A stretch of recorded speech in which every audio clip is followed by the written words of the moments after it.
Hey guys, how you going? My name's Karnage. Welcome back to another Boom Beach video.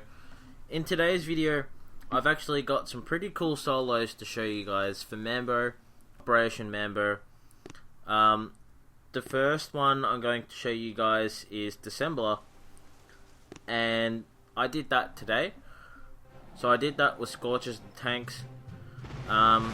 This one's maybe not the most impressive attack ever, but because it has just so much health, I think it has like 1.5 or 1.7 million.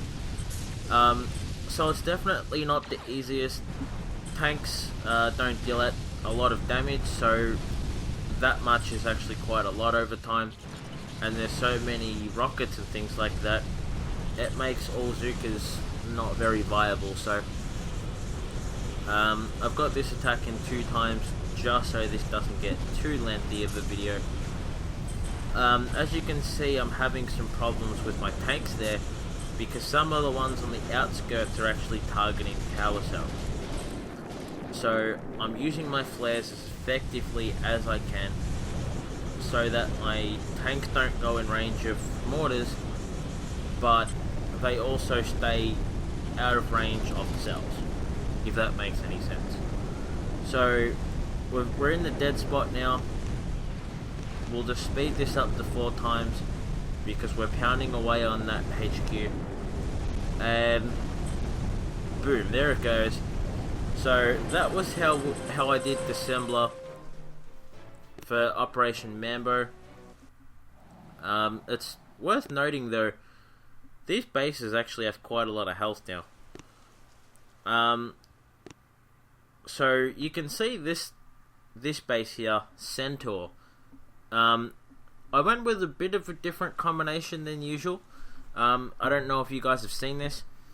This is Scorches, Heavies, and Zookas. Basically what it is it's Scorches and Zookas, but you throw in an extra boat of Heavies, not just to lower the cost of the GBE, but like needed to deploy, but because you want a few extra bodies on the field that can soak up damage. So for example, if you've got like boom cannons that are gonna almost one-shot your Scorches, it's not going to be too viable. But because Heavies don't have much health, it becomes very easy death against rocket launchers. So you want a bit of both. Anyway, this is the base. So my artilleries and barrages are actually maxed out, and you can see these rockets are taking quite a few shots. I have to take out all of them. Well, I probably don't have to take out all of them, but for the sake of making life easier for my Zookas, we will. So at this point, I've pretty much spent most of my GBE here. I just want to make sure that I don't have to deal with any sort of problems. I did lose a couple Zookas to that first mortar shot there, but nothing too critical. So we're dropping critters just to take out some of those mines, and unfortunately we're about to get hit by one. Yep, but that's not too much of an issue. Oh, we almost got killed by a mortar there, and it looks like we will this time.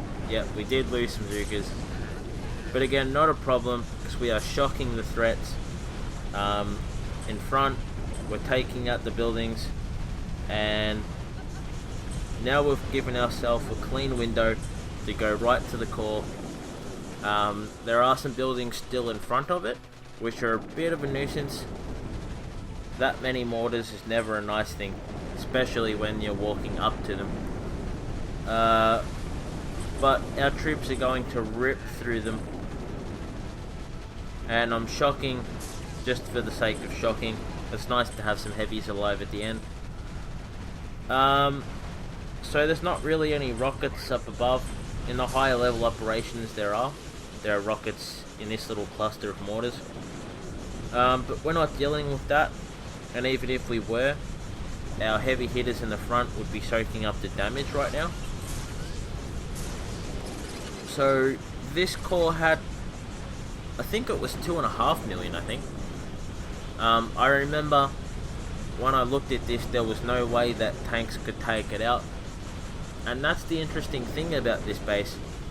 The core is actually the problem, not the buildings, because if you can destroy most of the buildings on the way there, not a problem. But it's actually getting there with enough firepower to take out the core. So that's interesting. Another interesting point about this base, I felt, is just the placement of the mortars and the rockets. It makes it quite difficult to AZ without losing all your troops and actually getting that solo. So I quite enjoyed this base, and it gave me a chance to use a combination I don't use too often, so that was pretty cool. And boom, there it goes. So that's another solo on a harder base called Centaur. There's one more solo I wanted to show you guys, and this one's not actually done by me. This one's done by a task force member of mine called Muddy Helmet. You can see his boost here, so that's a pretty solid boost, and he got the job done. I'm not showing you guys the really easy ones like tonnage. I think most people can do that. So like Centaur, the last base we seen, this base has quite a lot of health on the core, and it has enough buildings not to destroy all of your troops, but to cause you problems where you might not have the firepower to take out the core in that final hit. So I always find this quite interesting. You can see his choice of barrages and artilleries. He took out the shock launcher so he doesn't lose any time after he destroys what's at the front. He takes out those flamethrowers so it doesn't weaken his troops for when he takes out the core, because those flamethrowers are deadly. And when you have heavies, they don't have much health, so you need to help them as much as you can. Keeping that cluster shocked, which is quite good. I think I might have went one less boat of heavies, just so I had more firepower, so I didn't need to shock as much. But that's all personal preference. I like the firepower more.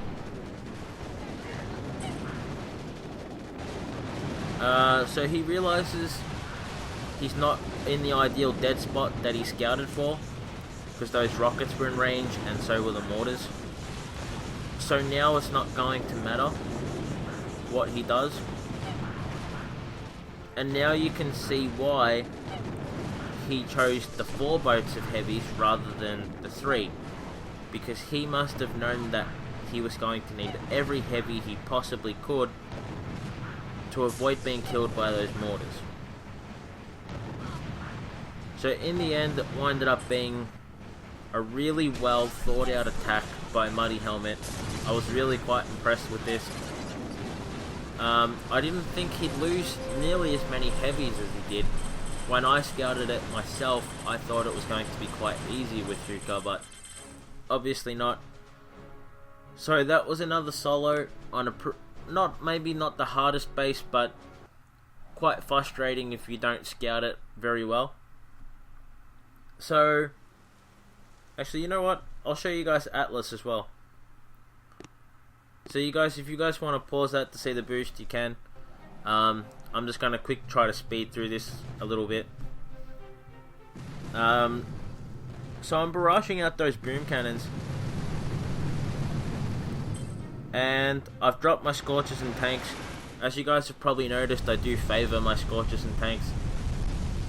Not because it's the only thing I can use. I've shown you guys I can use other stuff, but they're just so overpowered and they can get so much done. It makes it so ideal on a 5-man task force to use. I mean, there are so many situations where with a decent boost, you can take out bases. So I'm running through this base right now, taking out all these buildings. there's not really a threat against me anymore. The main threats were those 3 boom cannons and the 2 behind it, which I artilleried out. And now it's just those 2 shock launchers. If those 2 shock launchers, if my Scorchers die and those shock launchers start targeting my tanks, I might not make it, especially with that sniper tower and the 2 rockets back there. But as you guys seen, I did take out the core, so that was a solo. I might not have got it done on, say, Bottleneck or Tinderbox with that sort of gameplay in mind, but we got it done this time, so that's pretty cool. I hope you guys liked all the solos I've showed you in this video. If you did, drop a comment. I'll be sure to add some more Task Force videos soon. I do have an announcement, sort of, in terms of my baby account. You guys have never seen this, but I actually have a 3rd account. I used to use it a long time ago, and basically what I've done is I've stopped using my baby account, and I've been sort of raising my other account for a little bit, and now it's almost maxed except for some defenses for HQ22. I did a name change on it to Captain Anarchy, so basically now I've got 2 almost maxed out accounts at level 64, so you guys might be seeing that account a little bit more now. So I thought I'd tell you guys that. So this has been a video. I hope you guys enjoyed it, and I'll see you guys in the next one.